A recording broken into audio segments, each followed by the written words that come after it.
Well, here we are again. Another week has come and gone, ladies and gentlemen, boys and girls, ghouls and goblins. If there are any goblins here, I will slay them. Anyway, welcome. Let's have a quick little look in the chat before we do. Today's episode is rather special. I say they're all special in a certain way, but this one's rather special as we're going to be looking primarily at RUTTIGERS. I know nothing of RUTTIGERS other than that the chap who has created it has a magnificent beard, and his dog is pretty okay. Right, who have we got? We have got Feifl's in chat. Feifl, hi, nice to see that you're surfacing once more. I note we are lacking in elf art once again. Don't make me do it. I jest. Who else we got? We've got Paladin Steve, who has been a Law Sworn member now for 2 months. Thank you very much for your service, sir. And we've got the Heretical Nerd. Hello. Vicky's in chat. Hi, Vicky. Mr. Bingley. Hello. Dabbling Warlock. Hello. Kyrie. Long time no see. There's Amazing Gaming Productions. Also a Law Sworn. Hello, sir. Hello. And we have got Stug, member for 2 months as well. He's created a Lady Svart villain for his campaign. I want to make her a primary antagonist, but I'm having trouble figuring out what to do. Maybe Mr. Whitters can think about this this little Svart woman. I think Stug was actually the first member we got as well, which is well, thank you for being here, Stug. Runehammer1, you're a new bloke. Hello, mate. And we've got Kyle's in the chat. Hello, Kyle. Violated company policy just to say hello. Thank you, sir. Thank you. And that Steve guy, we've got another Steve in chat. Will he give Paladin Steve a run for his money? We shall see. Welcome all indeed. Look, I'm going to sort of dive into this because I had a chicken kebab for dinner, followed by a nap, and that chicken kebab I don't think was quite right because I believe I'm experiencing mild hallucinations. For example, I can see all of you looking back at me right now, judging me.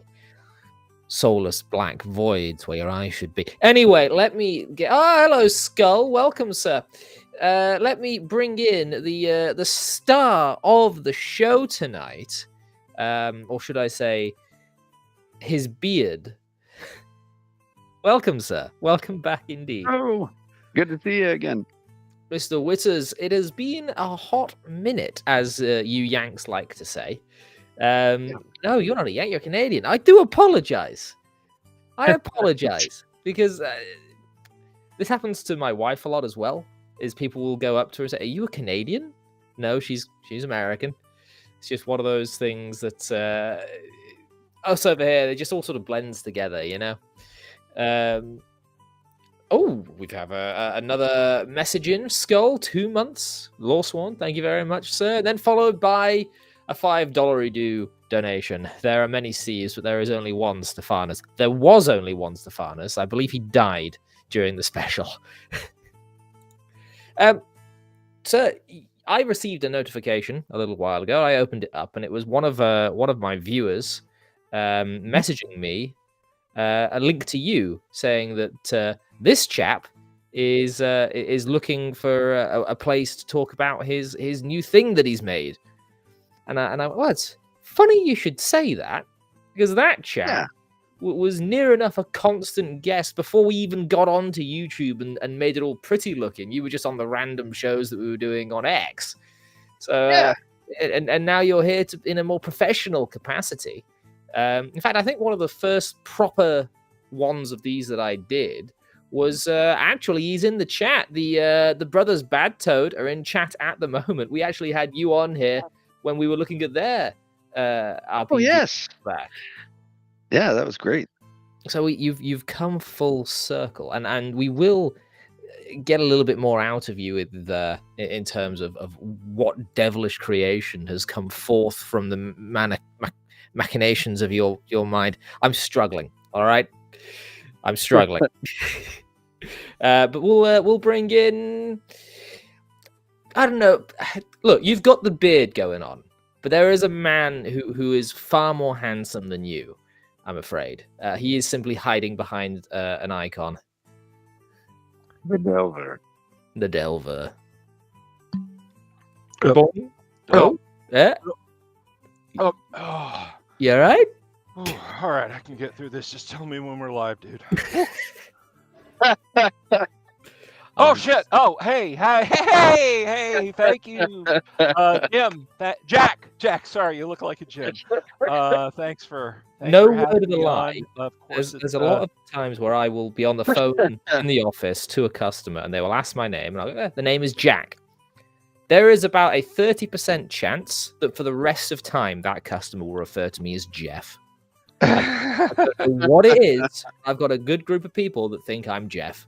My brother in Christ, the mutilations my last name has gotten over the years have got me to the point where I'm honestly thinking about just changing my last name to William, just Bill William, just for God's sake. Silvey, Silvey. It is the simplest. Sylvie. Anyway. I don't know why I put the Forrest Gump on voice for that. Johnny. Anyway, how are you, Richard? Good to see you, my friend. Oh, Hey. in a while. I say my friend in Sartalix there, but I'm just teasing you, dude. That's Alex. I'm stealing that word. That word is my word now. No, you're. Where are you now, Bill? 7,700. It's so since I have introduced doing YouTube Shorts on my channels. Thank you for giving me a minute to brag on this. I'm currently sitting at 7,739. And wow. with the metrics going the way they are, I think it'll be summer by the time I hit 10K, as long as I don't, fall into YouTube's disfavor or whatever. Oh, you mean virtually? Okay. Yeah. I meant actually falling over. I've been in people's disfavor since the day I was born. Well, you know who's you're not who's not in your I'm just gonna bring her in. It's Alyssa. English is hard, all right? No, I get you. Alyssa. My brain is 7 ways to Sunday at this point. Yes. Alyssa the biomech with her little pilot. Yeah. How's that going? It's going. I have another 2 months. Yeah, is she? Because look, mine is to put it mildly, kicking the ever living out of his mother. So yeah, no, I was talking to Bill earlier, planning a little get together, very casual, just happened to be in the neighborhood kind of thing, and they started talking about what kind of food that they were going to bring, and immediately I just feel like a couple punches and kicks and a turn and flipping them, like not quite immediately, but I started thinking about it, and then I was like, oh. This sounds good. That's really funny because when Hannah says something about the boy or mentions his name, it's as if he knows because immediately he is giving you the old 1-2, isn't he? As soon as he's thought about. Yeah, exactly. As if he's saying, "Hey, here we are. Don't forget about me. We can't forget about you." There was a while back. Not to get serious for a second. There was a couple weeks ago, maybe about a month ago, there was a Friday where I hadn't heard or felt her move for almost I want to say besides little tiny movements, hadn't felt like a good solid kick for 7 hours or so, and things were okay afterwards. By the time I called the doctor, that's when she actually started moving again. But ever since then, she has been very. I think she's like, "Oh, sorry for freaking you out, Mom. Let me move every couple of hours. Let me shift around, just so you know that I'm still here," which is very sweet of her. I'll say, I guess. Right, we'll move on from the baby talk because Um. I've been told that it's rather annoying for those that are not currently going through what we're going through. Oh, that's fair. That's fair. Besides, we have something better to talk about. Would that be the next gentleman on our list? Someone that everyone would pay to go and see in a club with poles from the floor to the ceiling. It is, of course, Dean. Thanks very much for the introduction there, Jeff. I really do appreciate it. Right, okay, that's it. You're banned, gone. Right, now that he's Well done. Well, it's a Still pleasure can't to be stop. here, and Richard, I can't wait to hear what you have to say about RUTTIGERS. I've been seeing the artwork come out. I've been watching you on X as you've been, enticing us with bits here and there, and yeah, I'm looking forward to this. Good, very good. Well, tell you what, Dean. I don't want to sort of rob you of more of an introduction, but since you've brought it up, why don't you kick us off? Ask the man a question, specifically, what the hell is it?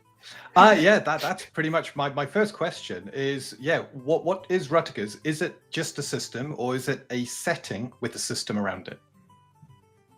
I think that goes back to, and you had listened to maybe some other YouTube channels I was on talking about it, but yeah, the root of it is, it is a setting.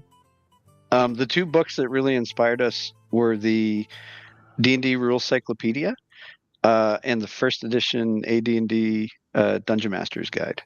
So in terms of like content we wanted, those were like my two favorite books for D&D, right? Because the Rules Cyclopedia had like the setting, like it had your rules to create a character, spells, monsters, a setting. It had sort of everything in it. And that old DMG, the first edition DMG, was just full of all these fun like mini games or add-on games or ancillary rules. So we were kind of like, well, if we're going to make a game, we don't want to just, kind of remake something. We want to have like a big kind of a core game, but then also like a toy box with it. I kept calling it a toy box or a toolbox. So yeah, that's kind of what we're going for. And we're also, trying to make those things compatible. Like if you're playing another, like sort of, basic kind of game or like D&D-ish kind of game, that there's a lot of stuff you can use in it. But we were basically just having fun, making all these things. But the system itself was sort of a lot of, I don't know, like fine tuning, because we like things sort of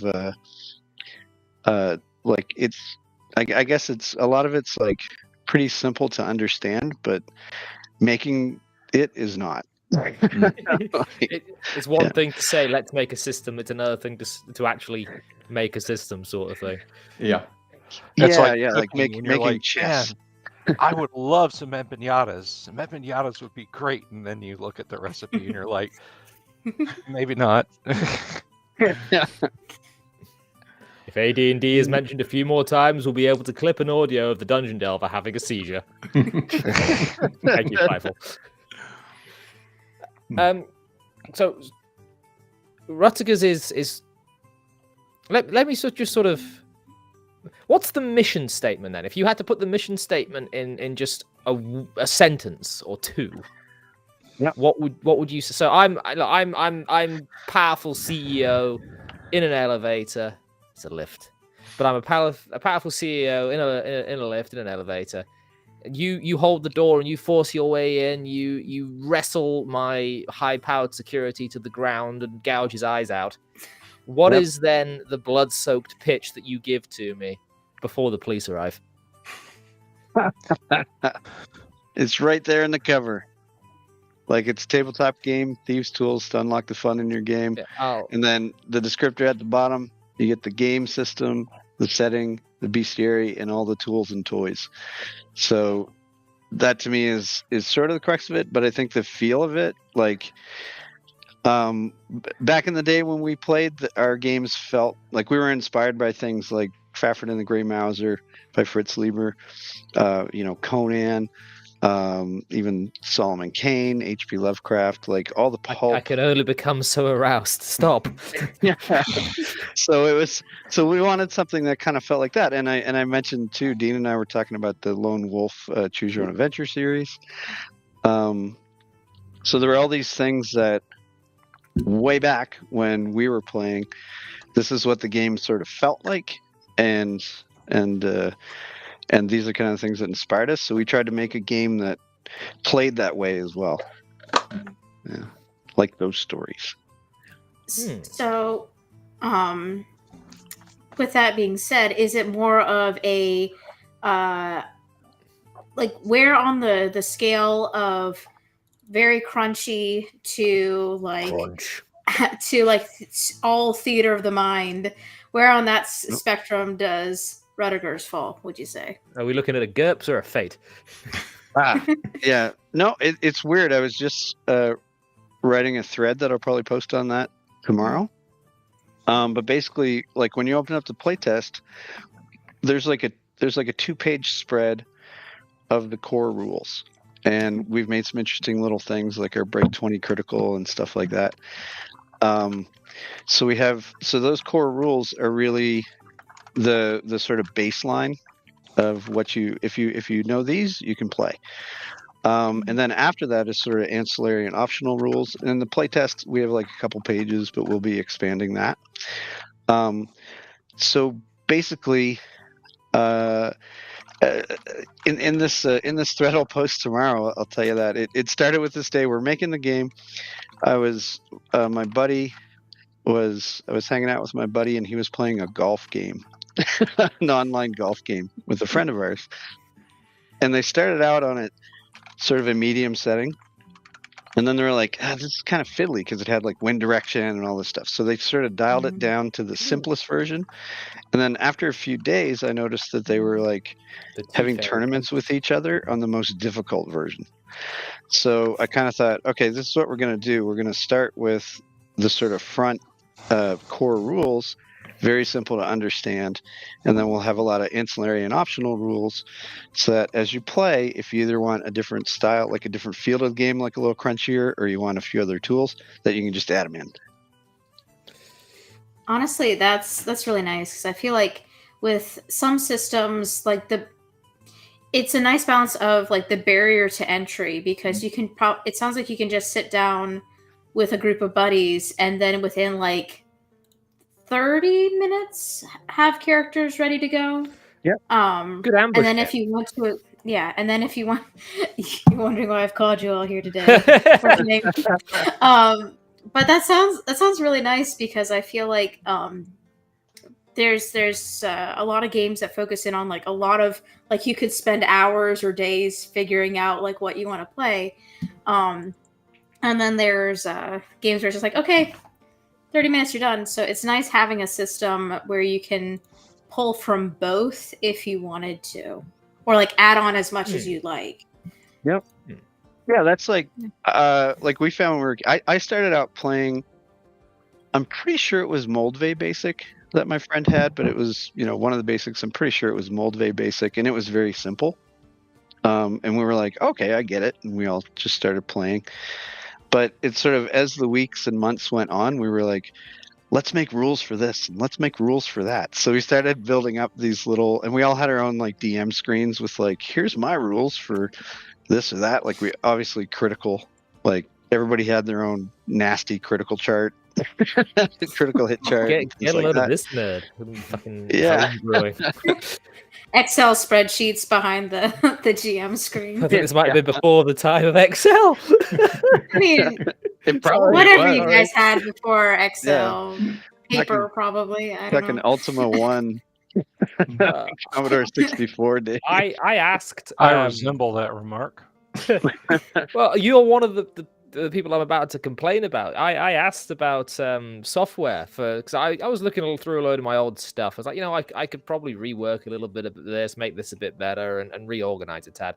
I wonder if anyone's got a nice piece of software that maybe they enjoy using, and I'll ask. And Bill and a handful of others sent me pen and paper. I am No. still No. finding No. handwritten Do not notes. lie on me. Okay, I you sent gave you me a picture of a typewriter. typewriter, which I Thank do you. possess. I do possess a typewriter. Well, there you Uh, go. And I am still to this day finding old notes from 15 to 20 years ago of stuff I have made for this world I've been working on I since I got was like 10 t-shirts years older old. than your notes. Well, you're old. You're old. Wow. Wow. I'll show myself Um, out for my own show. There's it reminds me of when I'm going through my dad's old kind of because his collection, and I'm looking through, and all of a sudden I'll find half-filled character sheets or notes about the adventure, and I'm just looking at it, and I see my handwriting and my sister's handwriting, and I don't know, that just reminded me that there's something very nostalgic about Yeah. finding Stuff. old GM notes or that And kind how of you thing. can see that some things have always been sort of the same core idea. Yeah. Anyway, Which means that you can use pen and paper to organize your stuff, Jack. you can, but that Yep. Bill, Yeah. can I get you in your best dungeon master giving the final speech of some evil guy before he executes the party voice? Yes. That sprawling cities comment that you made just a second ago. Can you Let me mind? see. Let me see here. Fritz Lieber's work is essential to understanding how First Edition AD&D really is to be played. Sprawling cities, utterly corrupt guilds, amoral thieves, decrepit wizards, passages to different realities, wenches, wine, grimoires, saving throws, black magic. Master, the Rangers, they've escaped during your speech, Master. You fool! Kill them all! But Master, they've already taken my arms. Disobey me again, and I shall take your feet. Dies of blood loss. Good times. I could have done it as Alex Jones. You realize that? You could have done. You could have done. But Alex we only Jones the use Wizard Alex would be Jones pretty in awesome. Space Marines. I'm trying to cast fireball here, people. I tried to warn you. The Circle of Eight is putting stuff in the water to make the dragon turtles not normal. I appreciate you. I saw it coming up, and I just jerked the wheel hard to the right. So Wait. Hold on. Not Oh, normal. oh no, I'm being called out. Look, for $5 No. dues, the Paladin Steve chooses to get in on bullying me with the Dabbling Warlock. Look, I will. I'm gonna try and do the drawing thing. I've only got so many hours in a day, man. And I will say he is expecting a child and is doing his part to help his wife. So his wife is expecting a child. He already did his part. It was something like,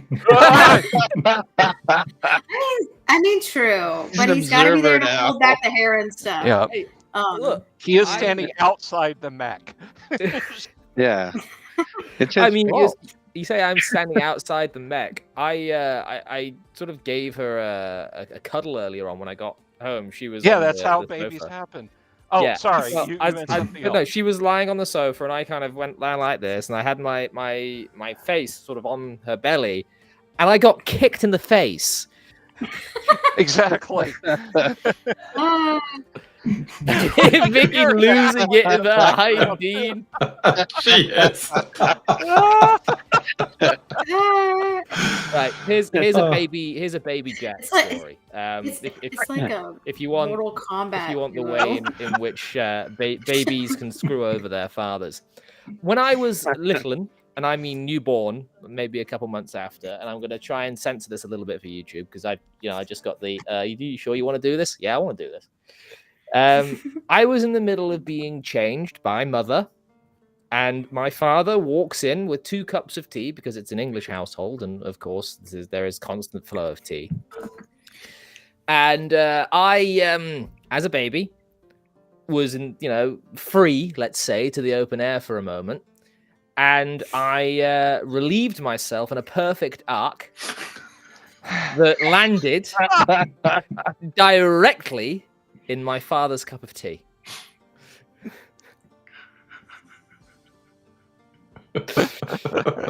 Now, did he say 10 points though? I don't know. Like, That's the story. I don't. what was his response? That almost makes He's you an British, he's honorary probably American, said doesn't it, It's Bill? like, it's like you can't even be mad at that though. If it lands perfectly, like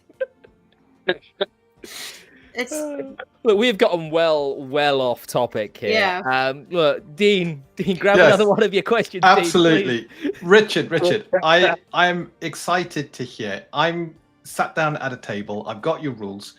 Talk me through what I would do to create a character. Well, yeah, actually, in the playtest, we have what we call the character cauldron. please. Ooh. So if you're doing that, like that's sort of a way, like, oh, if you're a new player, you can do this. So you can roll up like sort of your race. In the latest version, we have like you get a few little skills, like oh, you're kind of good at this thievery or tracking or something like that. So you get a few extra little things. You get sort of a level in a class, and we have like sort of our 20 mini classes, and then you get bogeys and trinkets, which are just little things you could have, like the skull of a crow or something like that. And then like one little minor enchanted item, one little magic thing you have. So yeah, if you go to that page with sort of the character cauldron, that's sort of just a 2-page spread that you can go through. And honestly, my friend Matt and I, when we were making it, we spent hours just making up characters. It's just fun. Ah, the good old days. Yeah, it's like, oh, this is fun. What's this guy gonna be? Yeah. Do you get to roll attributes, or is it points by, or is there a set array? We have Ooh, it. so nice to We have it in there. I have like you roll attributes. It's 3d6 reroll ones is what I chose. But like when I was talking about the optional rules, we're gonna put a thing in there where it's like, it doesn't really matter. Like you could roll 3d6 straight down. You could roll 4d6, drop the lowest. You could use whatever system you want. But our default was 3d6 reroll ones, which kind of puts your bottom at 6, but your top still at 18. Yeah. That sounds good. And we have them like place them where you want. Yep. Yeah. So I heard you pick a race. Is there anything else you pick other than your class? Do you have background options or anything else to do other than I think you mentioned skills as well? Yeah, there's the 6 sort of core skills. What do we have? I think we have Arcana. What is it? Arcana grifting, like thievery, stealth tracking, and I think weirding might have been one in there, like which is sort of like detecting magic-y kind of stuff. I like Or like that. 6th sense. Yeah. Is that weirding spelled with a Y? Yes. Nice. Very old English. Is that? I was gonna say, is that the proper Old English? Well, it's funny because I've been playing a bit of Tainted Grail, Fall of Avalon, I think it's called, and they use a lot of old, because it's all Arthurian. They use a lot of old English style words for magic, and they call sort of the magical potential of the world the weird. So there's a lot of cool old English words that the Normans kind of massacred out of us, which are sort of making a comeback in fantasy now, which is awesome. Without wanting to sort of tread too much over the next question or this answer, I will note that immediately one of the main draws for this game, at least for me, is the Richard Whitters art style game, because you've got this. I hope I don't offend you with the use of this word, but I mean it in a very specific way.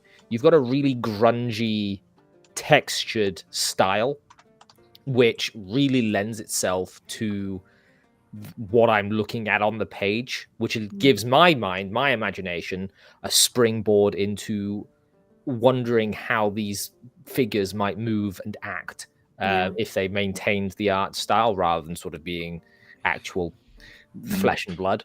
It's got a sort of old school anime twist to it. I'm not really sure if that's correct to say or not, or if there's any kind of influence there, but especially that silhouette, that immediately makes me go, this is old school, down to earth. I need to make sure this dart trap doesn't go off, otherwise we're all bleeped rather than the cosmic stakes sort of thing, and I really like it. If I may also join on the being nice to Mr.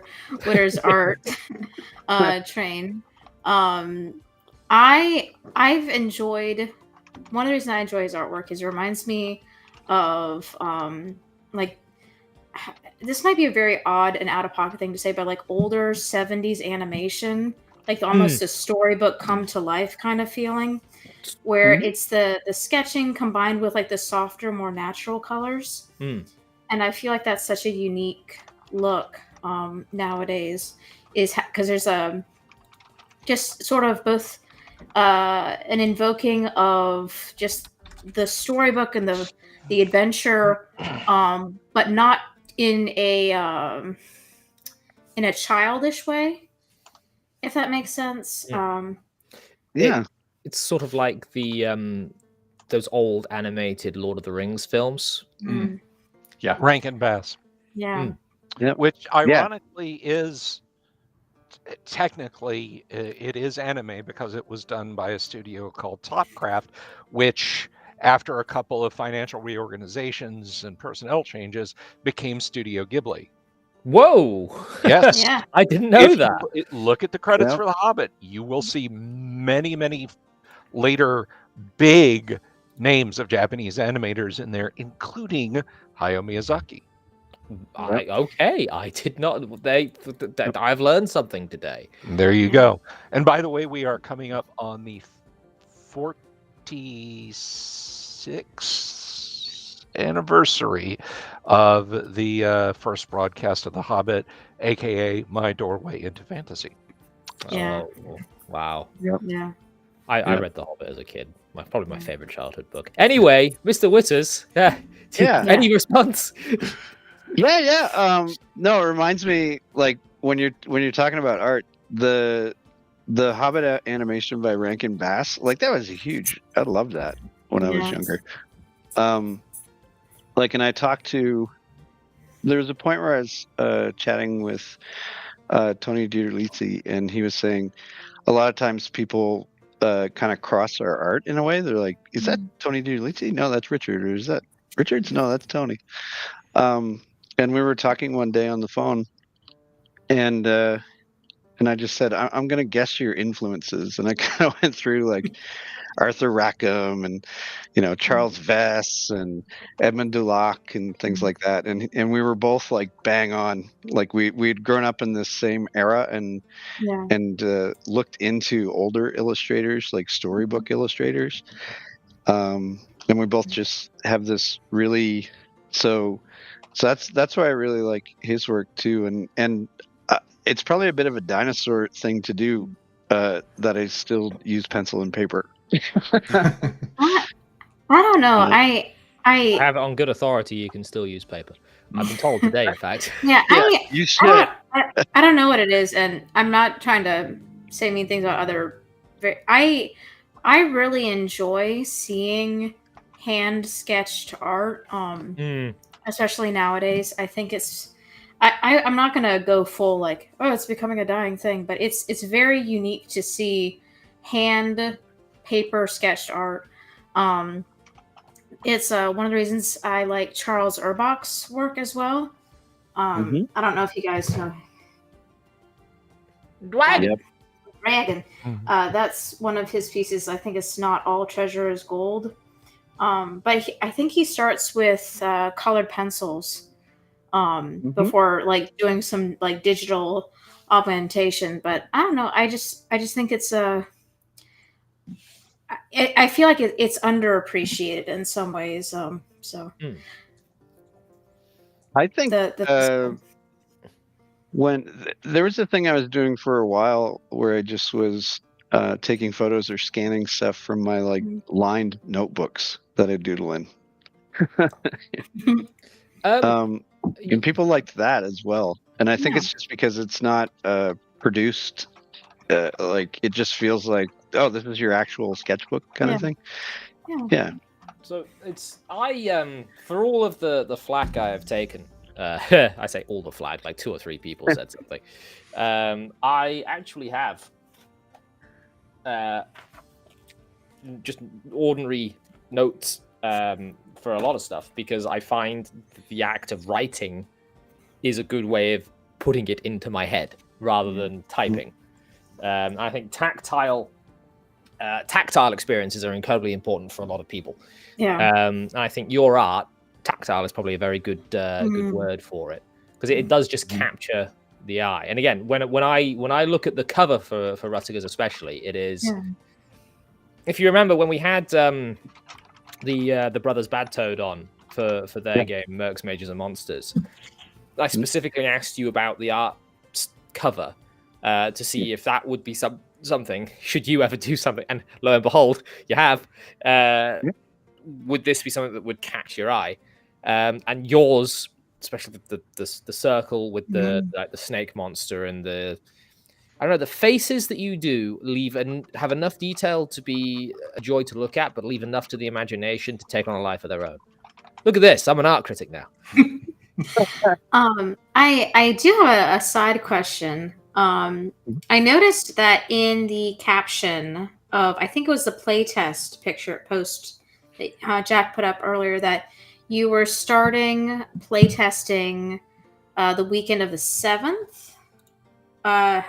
Is that still ongoing? Are people able to join in, or? Oh, yeah. I've been sending out playtests. Like in the beginning, I'd talked to my friends about it, and it was sort of like, like how many people do we want to have in like the first playtest and stuff. And then as people kept asking, I was like, everybody gets it. so it's still like when I was on Fireball the Gazebo the other day, their channel, a bunch of new people were like, can I get a copy, and I'm just like, sure, and just send them out. So Gotcha. yeah, I've just been telling people to hit me up on my social media, like send me a message, send me your email in a private message, and yeah, and we've already got a bunch of feedback, so I'm already working on version 2. So Dean knows what that's like. Yeah. Constant updates, constant changes, never done. Yes. Yeah. Tweak more. We've had a really good reaction, actually. Yeah, people have really good. liked the mechanics. But somebody asked us the other day, or a few people were asking, they want, like, we have a lot of systems like build your own monster, and here's the character cauldron where you can make a character really quickly. And they wanted a system like that for spells. So me and my buddy Matt are now digging into, like, can we make like a spell maker system? As a man that has broken Morrowind over his knee on numerous occasions, they're opening a can of worms with that one. Yeah. Do you think that would be to a monster builder? Do you think that'd be something you would want to include in the main book or in a secondary book, like a supplemental book? Just curious. I want as much as I can in the main book. Okay.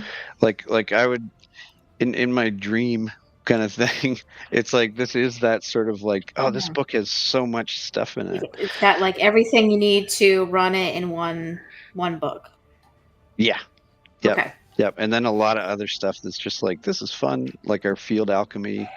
The only 2 widgets we had in there, or little mini games, were like field alchemy rules where you can find stuff and make your own potions, and drinking rules, which was, again, when we were kids back in the day, we're like, we need drinking rules. So we're like, that would be fun. I understand alcohol, having never had a drop in my life. This is alcohol makes you happy, right? I don't know, when my daddy drinks, he gets real sad. Absolutely. Sorry. No, it's okay. Richard, talking of that, I saw the one. Well, it's like a double page went on X about alchemy, and it looked really interesting. Lots of herbs you can find in different domains. What's in the rules, though, to stop a player just going out and harvesting as much as they can, and then creating a potion every hour, making a roll, and then selling them for tons of money? Well, that's sort of up to the DM in the side game kind of stuff, and that gets in to that that kind of side of the game. I think it's a thing I've talked about before in other podcasts where it's there are certain rules that I can write, and there are other rules that you kind of have that you accept in the game. I'm not going to tell you that you can't or can wear pants. I will. I'll do it in a Which I heartbeat. think was the chess analogy we made. If we're writing the rules for chess, I'm not going to Yeah. say you must wear pants, but I'm also not going to say you have to wear pants. Like, you guys Yeah. deal with that. You but for that must thing, we wear did have pants at the table. Your character That's can true. do whatever he wants. It's true. Yeah, but I would say mechanically, if you're looking at it, right, you do Yeah. have the thing where it's like, okay, you have to take about an hour to find an ingredient or so, if you can, and then you got to take more time to brew the ingredient, and then there's a risk of brewing the ingredient. And if you're running the game right, you probably aren't I shouldn't say right, but if you're running the game and you're out all the time looking for ingredients, you're probably going to run into dangerous things out there. So you're not just going to be wandering around. It's like, you might have to fight an ogre every once in a while, or deal with goblins, or this or that. So to me, it's Dinosaurs? there is that kind of thing where more potions mean more chance it'll blow up in your face. So it's sounds in there, like- but it's not explicit. Yeah. Talking of blowing things up in your face, what's your kind of lethality like? Do you have hit My points? question. Sorry. That was going to be my question. Oh, there we go. Jack, do you want to ask that? What's your lethality? Yeah, gonna be? Yeah. No, it's built on the chassis of like basic D&D OSR stuff. We've just tweaked a few things. So yeah, you get hit points. Our classes they're almost like individual things where it's like I want to be good at this, so I can take multiple levels in Ranger, and it kind of stacks. But you can easily cross and be like, I'm a ranger who dabbles in dark magic, and things Ah, like not that. allowed. Yeah. So it's sort of an open, multi-class system that's sort of encouraged. And then right now we have like the real base one for death is, like I said, back in the day we had that if you went below 0 hit points, your character would pass out. And then you would lose a point every round from bleeding, and if you got to -10, you would die. Right? Yeah, that was pretty standard of the day. Yeah. Yep. That's pretty Bill, standard. is this passing your purity tests? Yeah. I mean, so far I haven't heard anything that makes me want to not check it out. Bell. Wait, But I added I do have a little. Oh, sorry. Well, just on that. No, you're fine. Go ahead. Yeah, I added a little tweak to that where instead of losing a hit point every round, it's a D4. So then you kind of go, okay, if I get knocked to -2 or -3, and then in one round I could go from -3 to -7, and then I could easily die the next round. So we sort of added that in. But again, we have a couple other widgets that we're going to add in as optional of like, here's other ways to handle death. Yeah. Death? He's not dead. He's only mostly dead. I'm sorry. Well, going back to what you mentioned about encountering creatures with alchemy, do you, and this is sort of just out of curiosity, do you think the system lends itself better to sandbox style adventures or more focused adventures, or do you think it can do fairly well in both, or is there one that specializes more in, I guess you could say? When I'm running games, it's pretty ad hoc, like I have a bunch of ideas and I have a rough frame and I'm like, okay, these are the things going on, and I sort of build off that. So I kind of designed it for that. Okay. Like the way we made our creature cauldron or our monster builder is very simple, like sort of like stat blocks and traits.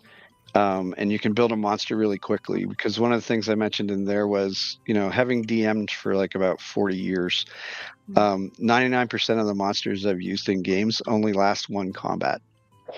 So it seems weird to be like, I will spend 18 hours designing my own custom monster so it can die in like 20 minutes. So it's sort of like what I want is a quick, easy monster builder to make, to kind of make monsters.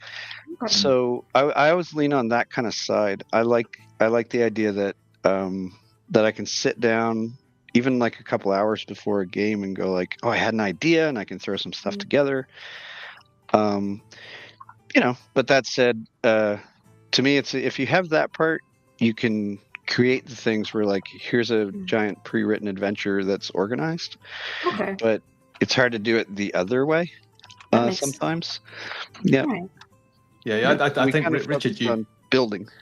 Sorry, Richard, you've hit on something there which I detest in certain systems, which is where when you're running a game, your prep time, if it takes you hours to do anything for the adventure and it's that one adventure only, it feels a waste of time, and it becomes a chore rather than a joy.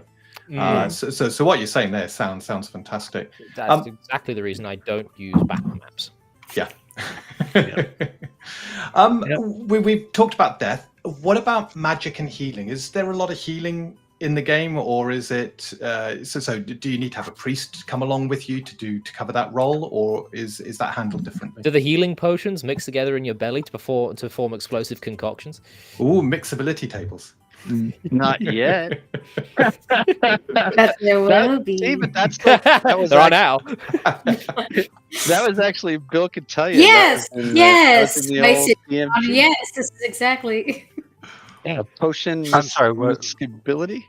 The potion miscibility, which can be tons of fun. You can have permanence things. It's like, oh, congratulations, you're permanently in gaseous form. Yeah. Forever. If you got like Merlin's spoon, though, Can you then could put try him and into a hedge things in bottle your and throw him favor. into a combat? Yeah. I hate that conversation. Yep, but no, we've kind of, to me, some of that stuff is, and I think people have talked about this sort of in the tabletop, gaming world for a while now. Like if dark vision is too common, or if healing is too common, you can say whether you like it or don't like it or whatever, but to me, it does set the tone of your game, right? Yeah. And it's the same as like, what are your death rules? Like, do you die at 0? Is there a bit of a threshold? So I like ours. We have the healing is kind of limited because that's at least the default setting, and of course it's a game, so you can be like, you can buy healing potions in every town, But by the default, I kind of like it being rarer because I think it adds to the feeling of danger and risk. Impending doom. Hold on, sorry, Delver, would you mind? Impending doom in the voice. Impending doom. Thank you. I'm gonna have to get Delver to do little sound bites on his good mic for me, just so that I can have them on like a little board. Look, we are coming up on an hour, and I do have a couple questions in the chat that I wanted to bring forth to Mr. Whitters' attention, both from Faithful of all people. So the first question for you, Mr. Whitters. Mr. Whitters, sir, I've got some questions for you via Telegram from one Faithful with Twit. The first one reads, give it to me, boy.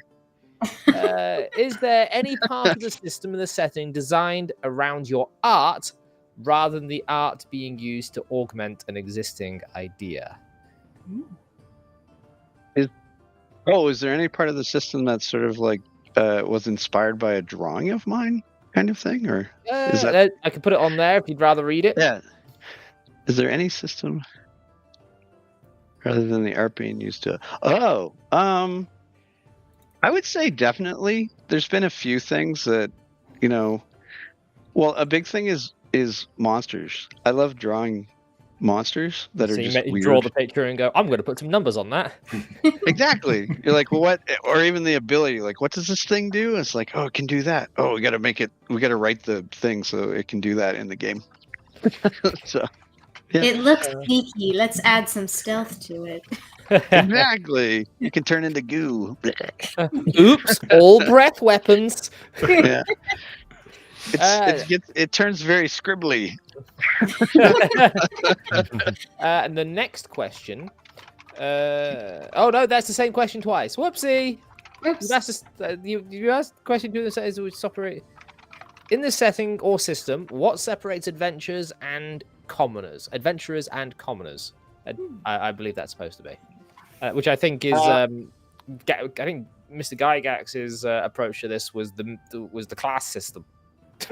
Yeah. which you had in England. Still have in many cases. Still have.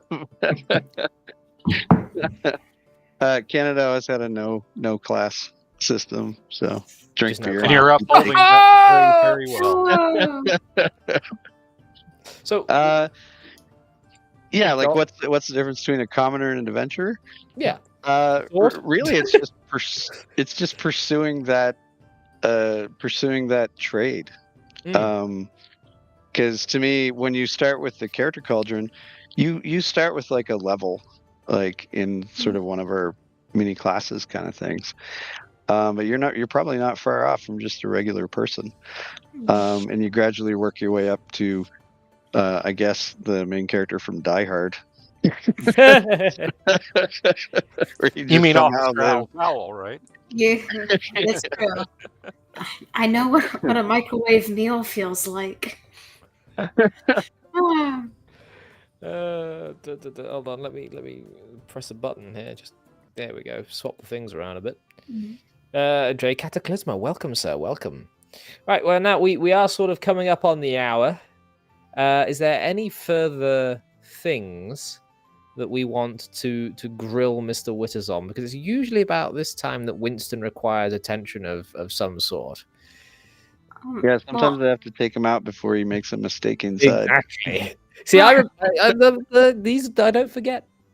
Now, as somebody who likes asking, well, where can we find you?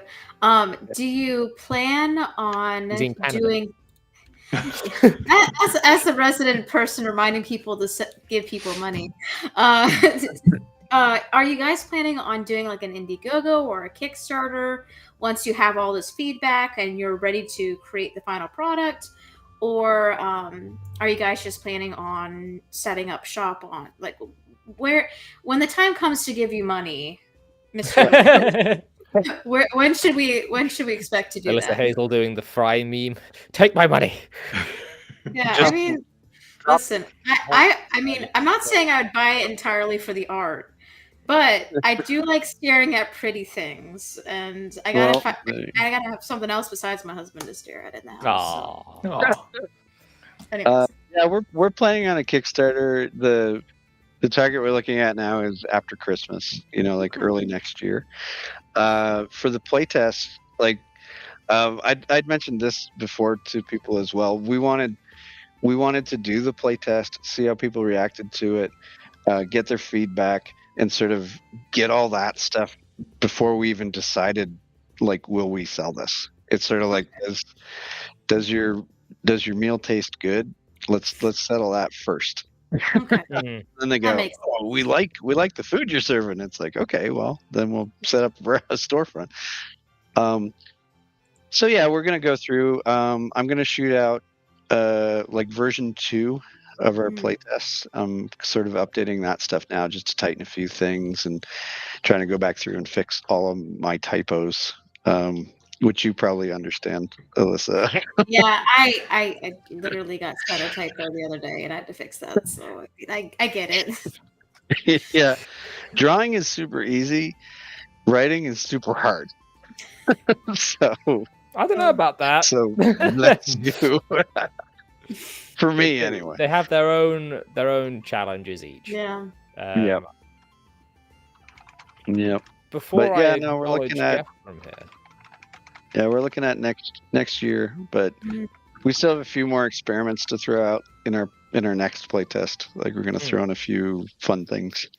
Nice. Well, it does require some fun things. That would be sort of a major requirement for a game. Yes, fun things.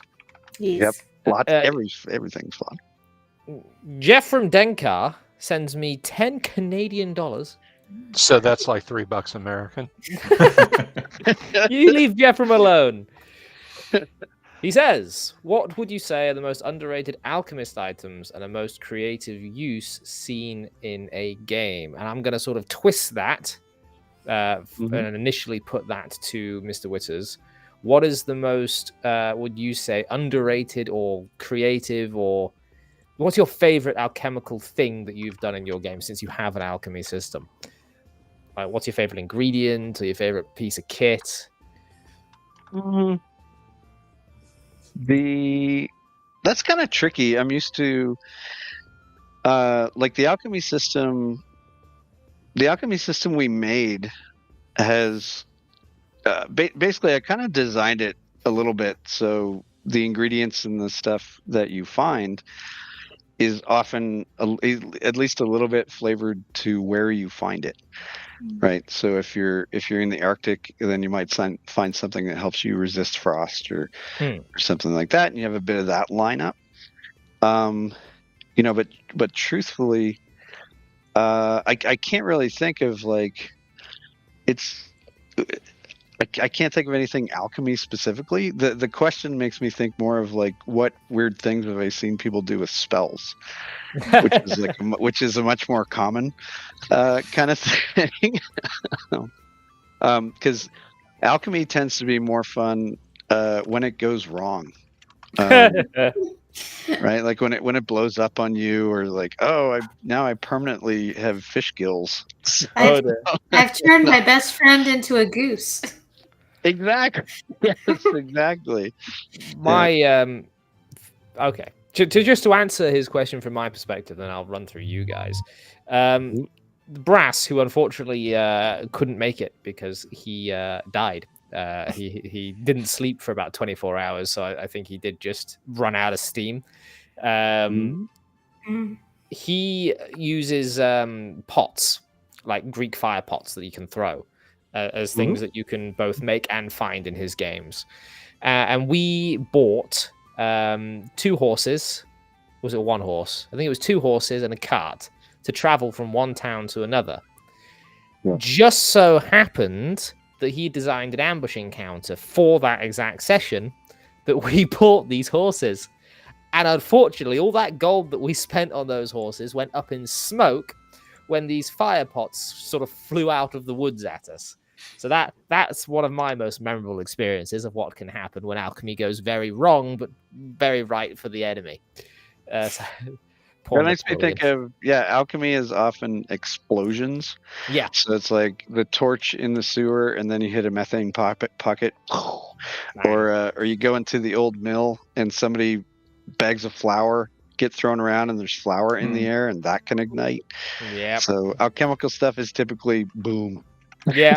Or you get turned into a duck. When thinking alchemy, think boom. She turned me into a newt. A newt? I got better. How about you, Dean? Any alchemical functions that have gone awry for you? Got awry? I'm trying to think. Not memorable. There was one quite recently for you, actually, that went, well, not for you specifically, that went awry, but for your thief. Yeah. Hang on, remind me. We've only just played through 1,000 subscriber special. All right. Jeez. That was what, a week ago? 2 weeks ago now? 2 weeks I've ago, done a lot over a fortnight. Hang on. I'll go on. Give me a hint. He drank a red ichor thing. Oh, jeez. Oh, that was just you being horrible. So part of the 1,000 subscriber special is we had to consume this vessel bitter cup. It was overflowing with blood. So one of the brave players came forward and said, "I'll drink the whole thing." Was it brass? No. He was actually smart enough not to drink the thing labeled the bitter cup. And the rest of us, when someone asked for a volunteer, stepped backwards, so there was only one person left in the front. And the curse of drinking this is Jack rolled a d6. It aligned to one of your attributes, and then rolled 3d6 to say how much your attribute was drained by. And I'm trying to think which player was it that got it was Oldwood, Francis. Oldwood, yes, he was playing the rogue, but he used int as his dump stat. So the number 1, 2, 3, 4 came up. intelligence, and the number 11 came up, which was exceeding his 9 in He had intelligence. 8 intelligence. 8 intelligence. So he died instantly. Well, So not quite instantly, but very quickly. yeah, that was just Jack being horrible. I think No, it was terrible. That based off. It was unfair. It was. Delver will probably be able to tell you what would have happened if he survived, Hmm. because Delver knows what the bitter cup is. Ah. Well, I don't want to spoil it. No. Okay, fair enough. It was a risk, but yeah. You pay to see the cards. Yeah. Oh, Stug said he did volunteer. Well, obviously not hard enough. How about you, Alyssa? Any alchemical mishaps in your recent past? Do we count a magical pool that affects magic items as alchemy? Maybe. Okay. Well, quick version of the story. There was this. We're in. It was in the Pathfinder campaign, and we were in this like old magical forge or whatever. And of course, my husband. Yeah, this is happened to him. He gets yanked. He fails some dex check and gets yanked into this pool. And it's established that it will turn normal items magical, and magic items that go in, you roll on the die. And my husband was covered with all these magical items by this point, because we're in high level Pathfinder. I'm not going to go through every little thing that happened to him. By the time he came out, he was a short, blue-skinned, and he had a he had a glowing halo around his head. He had a third eye. Was he doing this? My eyes. He had a third eye, and when he died, he would be resurrected into something random. Vindictor RPGs. Hello. How are you going to explain he that was to just the like, missus? You go back and you just this blue thing. He was just like, I would have rather I'm in constipated agony. He was stuck Kill like me. that for I think the rest of the campaign, because he died 3 times already, so he built this character to not die. Kill me later. Basically. Good times. Before we move on, I do want to give a quick shout out to this chap here. This is Vindictor RPGs. And I was watching a few of his videos earlier on. They are not going to be everyone's take. I will tell you that now. But I do find what he has to say quite interesting. So we will try and get Vindictor onto the show at some point. But there's a channel link. The chap only has 43 subscribers, and we have at present, we have 17 people watching on YouTube. So I would like to see if we can that hit 53 subscribers for him, because honestly, some interesting things to say on the topic of RPGs. So let's see if we can boost a smaller creator, please. We sort of need to pay these things along, because as Bill did for me, as I was coming up over this last year, we need to sort of bring more creatives into the limelight. Thank you, Savo. Thank you, Dabbling Warlock. Thank you very much. And thank you very, very much, guys. Do go and click that link. And his videos are well worth watching. I've seen a few myself, and very interesting takes on the roleplay genre overall. Indeed. Very good. Yeah, he's already upset people, so it must be worth a watch. Oh, definitely worth it. Yeah. Well, I just went unsubscribed, so I mean, brilliant. Time for me to get upset too, irrationally. Mr. Whitters, we technically have already asked you about this, but have you got a specific instance of alchemy blowing up in your face? No, like there's a big long story about, like I said, igniting methane pockets in a sewer that was like it ended up in a chain of events that was crazy. Yeah. but I would say Yeah, there's been a lot, but I was trying to think of. I think we may have used the potion miscibility chart back in the day, but I cannot remember what happened. I do know that chart was wild. Oh, it was What good. I'm hearing is there was a memory wipe on one of those potions, and you just can't remember it now. There is a reason I haven't gone to you yet, Bill. Well, I see you there. You can see the A, B, and D like floating from his addiction. And that is because I was hoping, Bill. Sorry. I hear a cat. It's Lily. Because I have a little something lined up for Bill to give us a story and perhaps give us a little bit of an outro. So, Mr. Sylvie, Yes. if you wouldn't mind giving us your alchemy story and then maybe outroing the stream. Oh, well, the alchemy story is, I was going to kind of spontaneously prank you, but honestly, if I do it, I am afraid you will get hit by YouTube. So I will.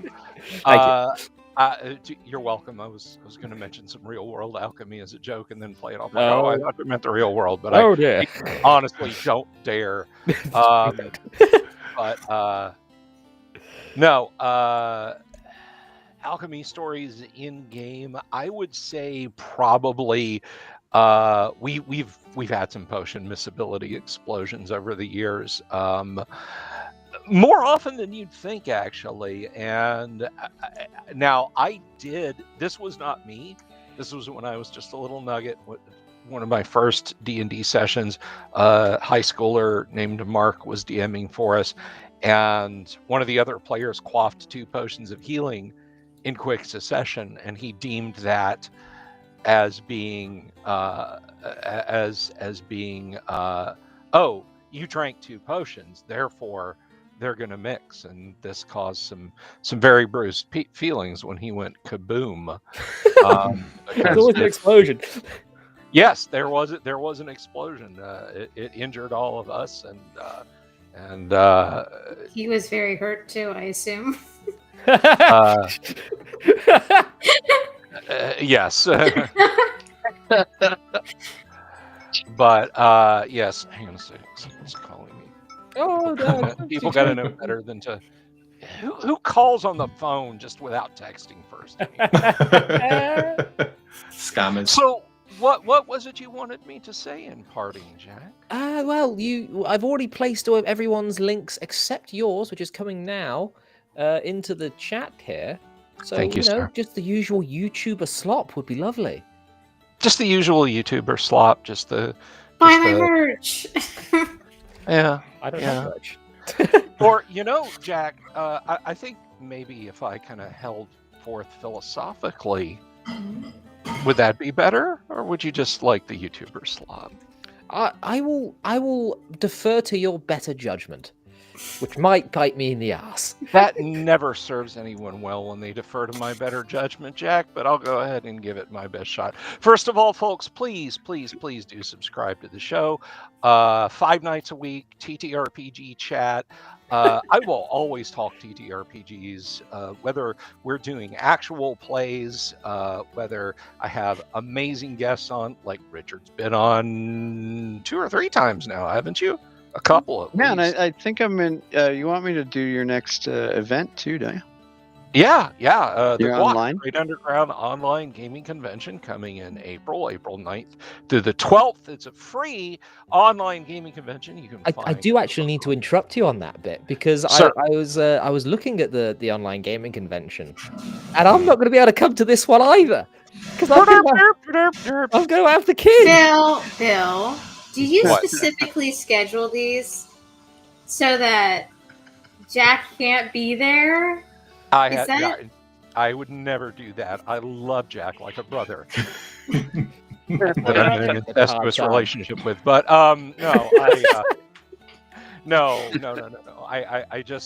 I was like, this thing's been getting further and further and further in the summer. I'm just going to bring it back as close to the original date of when I had the first one as I can, and that's where it's going to be from now on. And of course, I parked it right on top of, I don't know, Everything. St. Swithin's Day or the Queen's Jubilee or whatever the hell you guys do over in England is taking you away she is from it. unfortunately not having any more jubilees. Okay. Rest in peace. Yes. But anyway, so please do check out the channel. We have some lovely merch designed by Tracy Lesh, an OG TSR artist, the Mind Flayers creator. In fact, if you guys want to represent some Tracy Lesh merch, you can. And I'll give you the philosophical reading if you want, Jack, but I won't just force it on you.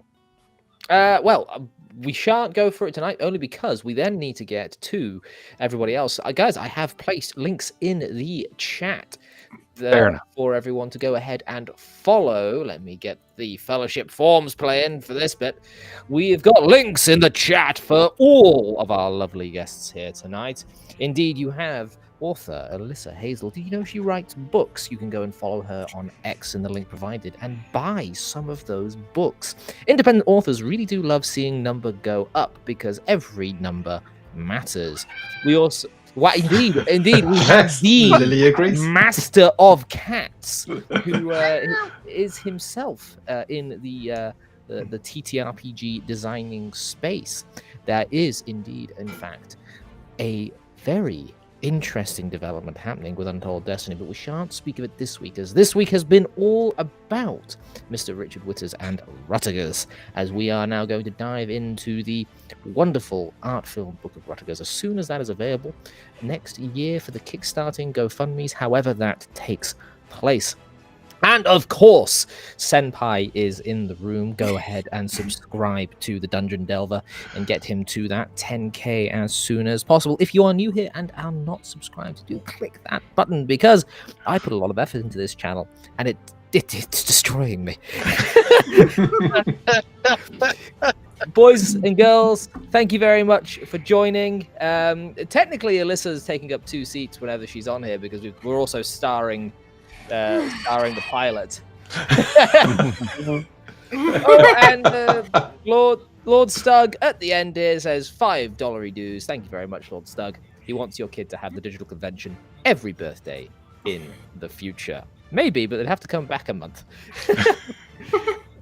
Thank you for joining me, Mr. Whitters. Best of luck in continuing your foray into the TTRPG space in this way.